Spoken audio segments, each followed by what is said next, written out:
Hey, shalom everyone. This is Chris Shoemaker, also known as Yehuda Ben Shomer, and welcome to the Haftarah Hashings.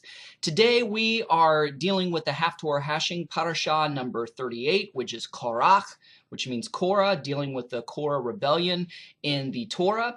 And the Haftarah portion comes from 1 Samuel chapter 11, verses 14 through chapter 12, verse 22. So it reads, and I'm reading from the Tree of Life version. Then Samuel said to the people, "Come, let us go to Gilgal and reaffirm the kingdom there." So all the people went to Gilgal, and there they made Saul king before Adonai in Gilgal. There they sacrificed fellowship offerings before Adonai, and there Saul and all the men of Israel rejoiced greatly. So what's this all about? Why is this thrown in there as the equivalent of the Korah rebellion? Well, the theme for the week is the challenge to authority, the authority that was given to the people by God.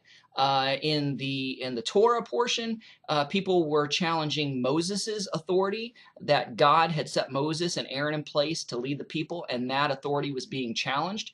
And so in this Haftarah portion in 1 Samuel, God had a theocratic rule over Israel, and just kind of the people that assisted God in ruling the people of Israel was the judges and the prophets.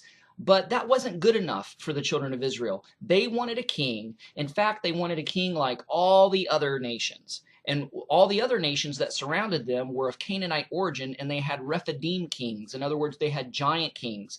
So they wanted a king like all the other nations. They wanted a giant king. And so it's almost as if the story can kind of be the equivalent of a father walking in on his son, hiding behind the garage, or hiding out in his clubhouse, or having an open door or an open window in his room, and he's trying to hide the fact that he's smoking.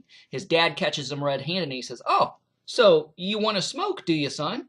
Okay, you can go ahead and smoke," and throws him a pack of cigarettes, says, "Smoke them all right now, right this instant. You want to smoke, you're going to smoke the whole pack." And afterwards, the kid gets sick from smoking a whole pack, and he throws up and is all green in the face. And the father's like, "Yeah, look, I told you so." It's the same kind of principle. God told Samuel to tell the people, "Look, there's consequences to having a king like all the other nations. All your sons and daughters are going to be subjected to this king. They're going to be drafted. They're going to be conscripted. They're going to be given forced labor and all this kind of stuff." And they're like, "We don't care. We don't care. We don't care. We want a king." So they finally install a king, and they install Saul of the tribe of Benjamin. Now, the scriptures say that Saul was a head and a shoulder taller than all the rest of the people. So they wanted a giant king like the rest of the nations. They got their giant king, right? So here, Samuel the prophet, by the okay of God himself, allows Israel to have a king, but warns them of the dire consequences of such a decision. Samuel says that a theocracy, a rule by God, is much better than a monarchy, a rule by a king. But regardless, the bottom line is to fear God and to keep his commandments.